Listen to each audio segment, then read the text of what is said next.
நம்ம transfer of property ஆக்டில் suit for ரிடெம்ஷனை பற்றி பார்த்துட்டு இருக்கோம். ரிடெம்ஷன்னு ரெண்டாவது இந்த பணத்தை வந்து கோர்ட்டில் டெபாசிட் பண்ணுறது எப்படி, எந்த சூழ்நிலையில் பண்ணலான்றதை பற்றி பார்த்தோம். இப்போ வந்து நம்ம பார்க்க போகிறது ஃபோர்க்ளோஷர் பற்றி. அதாவது இப்போ இது வரைக்கும் நம்ம பார்த்தது அடமானம் வச்சவங்களோட ரைட்ஸ். இப்போ நம்ம பார்க்குறது கடன் கொடுத்தவங்க, அடமானம் வாங்கிக்கிட்டு கடன் கொடுத்தவங்களோட ரைட்ஸை பற்றி நம்ம பார்க்க போகிறோம். சூட் ஃபார் ஃபோர்க்ளோஷர்னா என்ன, அதனோட ப்ரொசீஜர் என்ன, எப்போ ஃபைல் பண்ணலாம், யார் ஃபைல் பண்ணலாம், அதனோட ப்ரொசீஜர் என்ன அப்படின்றத இப்போ நம்ம பார்க்க போகிறோம். செக்ஷன் 67ல் சூட் ஃபார் ஃபோர்க்ளோஷரை பற்றி போட்டிருக்கு ட்ரான்ஸ்ஃபர் ஆஃப் ப்ராப்பர்ட்டி ஆக்டில். இதில் ஃபஸ்ட்டு விஷயம் என்னென்னா, எப்போ ஃபைல் பண்ண முடியும்.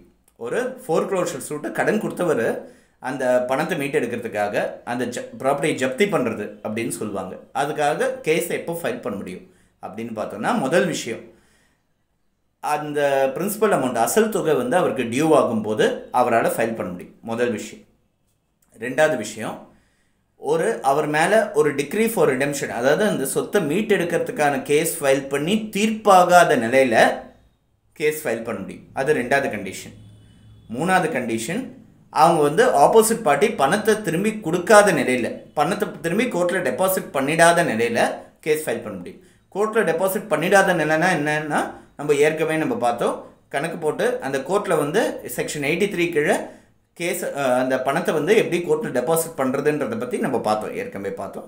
ஸோ அந்த மாதிரி டெபாசிட் பண்ணிடாத நிலை. ஸோ இந்த 3 கண்டிஷன் இருந்ததுன்னா, 3 நிலையில் இருக்கும்போது அந்த கேஸை ஃபைல் பண்ண முடியும் ஃபோர்க்ளோஷர். அதாவது அசல் தொகை கொடுக்கணுன்றது, ரெண்டாவது வந்து அந்த டிக்ரி ஃபார் ரிடெம்ஷன் எதுவும் பாஸ் பண்ணாதது, அதாவது ப்ராப்பர்ட்டி மீட்டெடுக்கிறதுக்கான கோர்ட்டு கேஸ் ஃபைல் பண்ணி தீர்ப்பாகாத நிலையில், மூணாவது அந்த பணத்தை மார்கேஜ் அமௌண்ட்டை கோர்ட் மூலமாகவோ இல்லை நேரடியாகவோ டெபாசிட் பண்ணிடாத நிலையில் இந்த ஃபோர்க்ளோஷருக்கான கேஸ், ஜப்தி பண்ணுறதுக்கான கேஸை ஃபைல் பண்ண முடியும்ன்றது வென் அப்படின்ற கொஸ்டினுக்கு இது ஆன்சர். இந்த ஃபோர்க்ளோஷர் சூட்டில் என்ன கேட்க முடியும், என்ன ரிலீஃப் கேட்க முடியும் அப்படின்றத பார்த்தோன்னா, மார்கேஜருக்கு வந்து திரும்பி இந்த ப்ராப்பர்ட்டியை மீட்டெடுக்கிறதுக்கான ரைட்டை டிபார் பண்ணி ஒரு டிகிரி கேட்க முடியும். அதாவது திரும்பி அவர் வந்து இந்த ப்ராப்பர்ட்டியை மீட்டெடுக்கக்கூடாது, மீட்டெடுக்கிறதுக்கான ரைட் அவருக்கு இல்லைன்னு சொல்லி டிக்ளேர் பண்ண முடியும். ரெண்டாவது, இந்த ப்ராப்பர்ட்டியை விற்று அவரோட கொடுத்த கடன் தொகையை வந்து மீட்டெடுக்கிறதுக்கான ரைட். இது 2 ஆர்டர்ஸை வந்து கோர்ட்டுக்கிட்டேருந்து வாங்க முடியும். சரி, இதுக்கு என்ன ப்ரொசீஜர் அப்படின்றது ஒன்று இருக்குது. சிவில் ப்ரொசீஜர் கோடில், உரிமையியல் சட்டத்தில், நடைமுறை சட்டத்தில் வந்து இதுக்குன்னு தனியாக ப்ரொசீஜர் கொடுக்கப்பட்டிருக்கு. அதை பற்றி ஃபஸ்ட்டு இப்போ நம்ம பார்ப்போம்.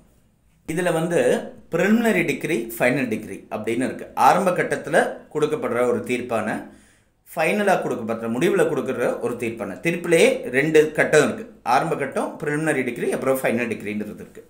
ப்ரிலிமினரி டிகிரியை ஃபஸ்ட்டு பாஸ் பண்ணிவிடுவாங்க. இந்த மாதிரி ஒரு ஃபோர்க்ளோஷருக்கான சூட் ஃபைல் பண்ணும்போது அந்த ப்ரிலிமினரி டிகிரியில் என்ன சொல்லுவாங்க அப்படின்னா, எவ்வளோ பணம் தரணும், அசல் எவ்வளோ, வட்டி எவ்வளோ, அதுக்கப்புறம் காஸ்ட் எவ்வளோ, லிட்டிகேஷன் காஸ்ட் எவ்வளோ, ஏன்னா 3% கோர்ட் ஃபீ வேறு கட்.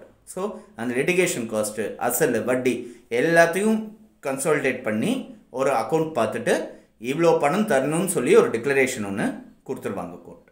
ஸோ இந்த பணம்னு சொல்லி அந்த தொகையை அரைவ் பண்ணதுலேருந்து அது ஒரு ப்ரிலிமினரி டிகிரி பாஸ் பண்ணிடுவாங்க.